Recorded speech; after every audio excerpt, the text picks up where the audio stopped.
Pakistan Peoples party اور نون league کے درمیان پنجاب میں پاور شیئرنگ کا معاملہ پیپلز پارٹی کے مطالبات کی بھرپور پنجاب حکومت تحفظات کا شکار ہے اور آپ کو بتائیں کہ ذرائع کے مطابق دونوں جماعتوں کے درمیان پاور شیئرنگ کا فیصلہ اب اسلام آباد میں ہوگا۔ پیپلز پارٹی کے ارکان پنجاب اسمبلی کو ترقیاتی فرض کی فراہمی کا پیکیج بھی طے ہو چکا۔ پنجاب حکومت کی طرف سے پی پی کے ہر رکن کو 25 کروڑ روپے فنڈز دینے پر اتفاق ہوا۔ پی پی کی مخصوص نشستوں پر منتخب خواتین اراکین کو 10 کروڑ کا ترقیاتی فرض دینے پر بھی اتفاق ہوا۔ تفصیلات جانتے ہیں محمد یاسین سے۔ جی محمد یاسین، اپڈیٹ کیجیے گا۔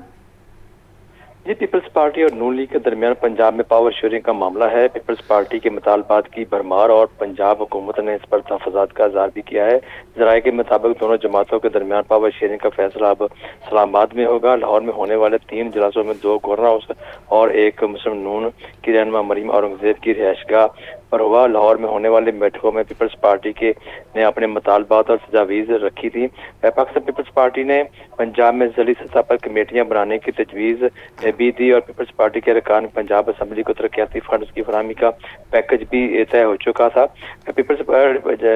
پنجاب حکومت کی طرف سے پیپلز پارٹی کے ہر رکن کو 25 کروڑ روپے فنڈز پر دینے پر اتفاق ہوا تھا اور اسی پیکج کے مطابق جو 20,000 سے زائد ووٹ دینے والے ٹکٹ ہولڈرز کو بھی 25 کروڑ روپے کے ترقیاتی فنڈ دینے کی تجویز تھی، جبکہ پیپلز پارٹی کی مخصوص نشستوں پر منتخب ہونے والی خواتین ارکان کو 10 کروڑ روپے کے ترقیاتی فنڈ دینے پر اتفاق ہوا۔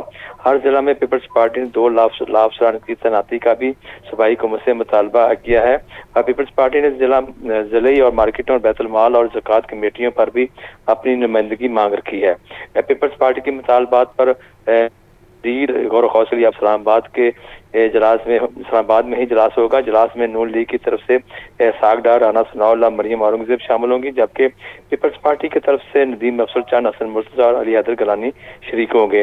حسن مرتضیٰ کے مطابق پیپلز پارٹی اور نون لیگ کا پاور شیئرنگ کا جو اگلا اجلاس ہے اسلام آباد پی ایم ہاؤس میں ہوگا۔ جی ٹھیک ہے یاسین، بہت شکریہ۔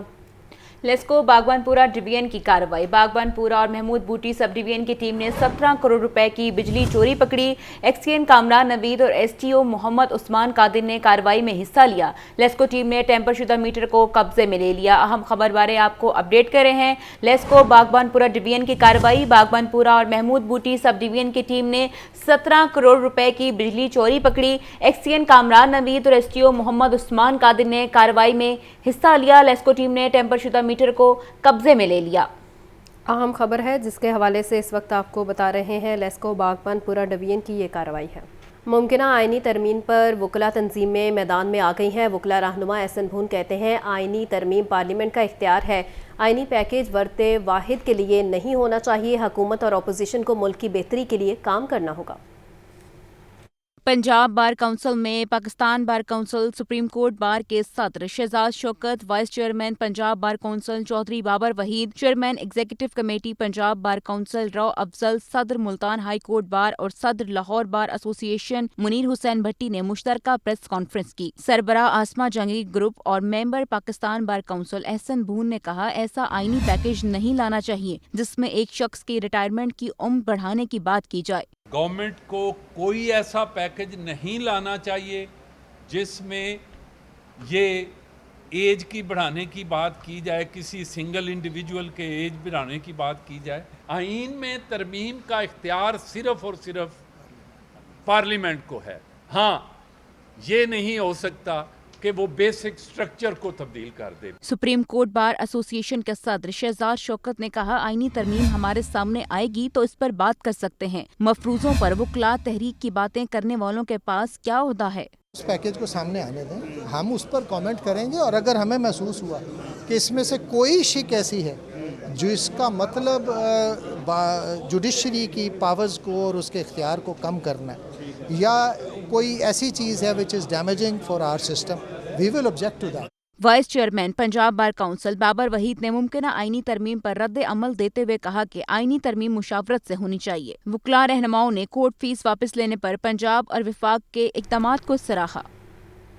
اب آپ کو بتائیں، بانی پی ٹی آئی کی بہن علیمہ خان کہتی ہیں بانی پی ٹی آئی نے کہا ہے میری فکر نہ کریں، اپنی حقیقی آزادی کی فکر کریں۔ رپورٹ کر رہے ہیں محمد اشفاق۔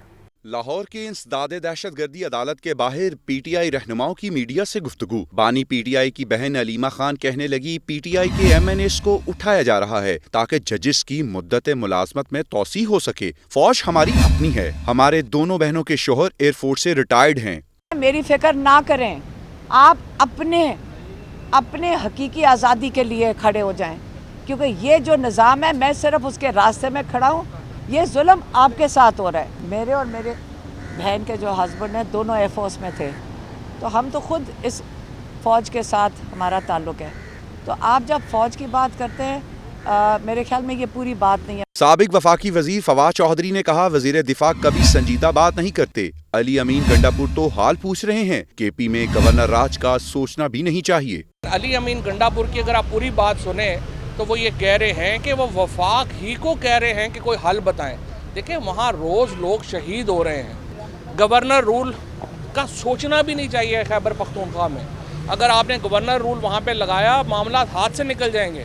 انسداد دہشت گردی عدالت نے 9 مئی کو جلاؤ گھیراؤ کے مقدمات میں ملزمان کی عبوری ضمانتوں میں 28 اکتوبر تک توسیع کر دی. کیمرامین محمد ایوب کے ساتھ محمد اشفاق، لاہور نیوز.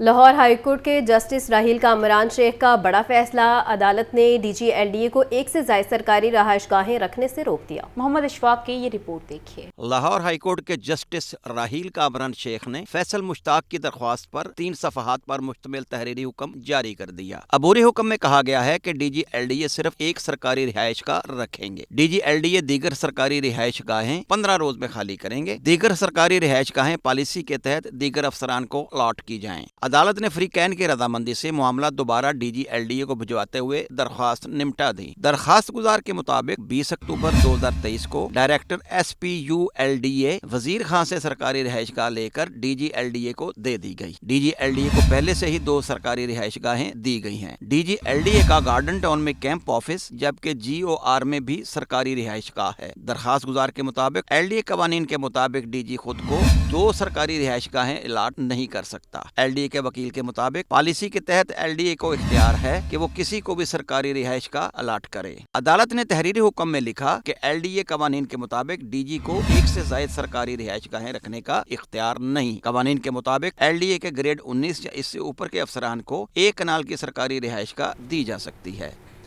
پنجاب بھر کے وکلاء اور سائلین کے لیے بڑی خوشخبری. آسما جہانگیر گروپ کے سربراہ احسن بھون کی کاوشیں رنگ لے آئیں.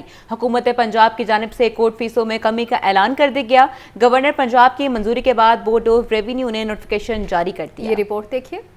پنجاب حکومت نے کورٹ فیس، مصدقہ کاپی سمیت دیگر عدالتی معاملات پر فیسوں میں کمی کر دی. گورنر پنجاب کی جانب سے دستخط کے بعد بورڈ آف ریونیو کی جانب سے فیسوں میں کمی کا نوٹیفیکیشن جاری. سول کورٹ سے آرڈر یا فیصلے کی مصدقہ کاپی کے لیے 1 ٹائم کورٹ فیس 100 روپے مقرر. ہائی کورٹ سے آرڈر یا فیصلے کی مصدقہ کاپی پر 1 ٹائم کورٹ فیس 500 روپے ہوگی. مصدقہ کاپی کی کورٹ فیس فی پیج 100 کی بجائے 10 روپے لی جائے گی. نوٹیفیکیشن کے مطابق پنجاب ٹیننسی ایکٹ 1887 کے تحت بورڈ آف ریونیو یا کمشنرز کو نظرثانی درخواست پر 1 ٹائم 500 روپے کورٹ فیس مقرر کی گئی. سی پی سی سیکشن 15 کے تحت ہائی کورٹ میں نظرثانی درخواست پر 1 ٹائم 500 روپے کورٹ فیس لی جائے گی. Customs, excise, land revenue, civil court کے 10,000 روپے سے کم ویلیو والے کیسز میں درخواست پر کورٹ فیس 100 سے کم کر کے 10 روپے کر دی گئی. اسی طرح کورٹ ریونیو یا رنٹ درخواست پر کورٹ فیس 500 سے کم کر کے 10 روپے مقرر. کورٹ یا اتھارٹی کو کیس کی ٹرانسفر کی درخواست پر کورٹ فیس 500 کی بجائے 100 روپے ہوگی. ہائی کورٹ میں کیس ٹرانسفر کی درخواست پر کورٹ فیس 200 روپے مقرر. ریکارڈ طلبی کی درخواست پر کورٹ فیس 10 روپے لی جائے گی. نوٹیفیکیشن کے مطابق civil, criminal court, revenue court میں وکالت نامہ یا مختار نامہ جمع کروانے پر کورٹ فیس 100 روپے مقرر. ہائی کورٹ یا بورڈ آف ریونیو میں وکالت نامے پر کورٹ فیس 500 سے کم کر کے 200 روپے ہوگی. فیملی کورٹ اور قیدی کے وکالت نامے پر کورٹ فیس کو مکمل ختم کر دیا گیا. حکم امتناعی کی درخواست پر کورٹ فیس 500 سے کم کر کے 10 روپے کر دی گئی. پنجاب حکومت کے فیسوں میں 500% تک اضافے کے بعد وہ خلا سراپا احتجاج تھے جس پر وفاقی وزیر قانون اعظم نذیر تارڑ کی سربراہی میں قائم کمیٹی نے سفارشات مرتب کر کے پنجاب حکومت کو بھجوائیں، جنہیں پنجاب حکومت نے مینوان تسلیم کر لیا. حکومتی فیصلے پر ملک بھر کے وکلاء احسن بھون کے اقدام کو خراج تحسین پیش کر رہے ہیں.